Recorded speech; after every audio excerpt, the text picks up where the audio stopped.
Viewers, நாங்களோட Lakshmi, நீங்கள் பார்த்துருக்கிறது 0 point Lakshmi. இந்த ப்ரமோவில் 2 முக்கியமான விஷயம் இருக்குது. ஒன்று என்னென்னா, காவேரி கொடைக்கானல் பற்றி சொல்லிட்டு வந்தது. அதனால் விஜய் காவேரி எங்கேயாச்சும் ஸ்பெஷலான லொக்கேஷனுக்கு போகலாம், இந்த ரீயூனியனை செலிப்ரேட் பண்ணலாம். அதே சமயம் இவங்க 2 பேரும் பேசிட்டு இருக்கும்போது அந்த கையை கோர்த்து வச்சுட்டு வெண்ணிலா நகர்ந்து போவாங்க. ஐ திங்க் வெண்ணிலாவோட மாமா கூட வெண்ணிலா போகிறதுக்கு சான்சஸ் அதிகமாக இருக்குது. ஸோ விடைபெற்ற வெண்ணிலா விகாவோட ரீயூனியனுக்கு ஒரு செலிப்ரேஷன் இருக்கும் அப்படிங்கிறது ஒரு சின்ன கெஸ்ஸு. பட் எப்பயுமே விஜய் காவேரி அது மாதிரி தனியாக போய் அவங்களோட அப்டேட்ஸ் எப்பயுமே நமக்கு கிடைக்காது, ரைட்டா?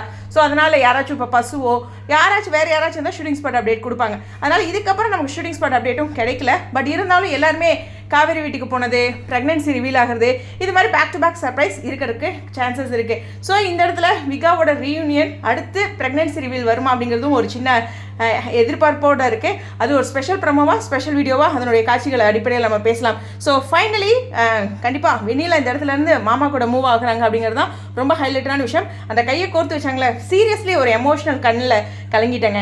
நானே ரேராக தான் அழுவேன் எபிசோட்ஸ்லாம் பார்த்து. எனிவேஸ், உங்களுடைய கருத்துக்கள். Thank you. Vennila and Vika reunion confirm ஆயிடுச்சு. ஸ்டேடியம்.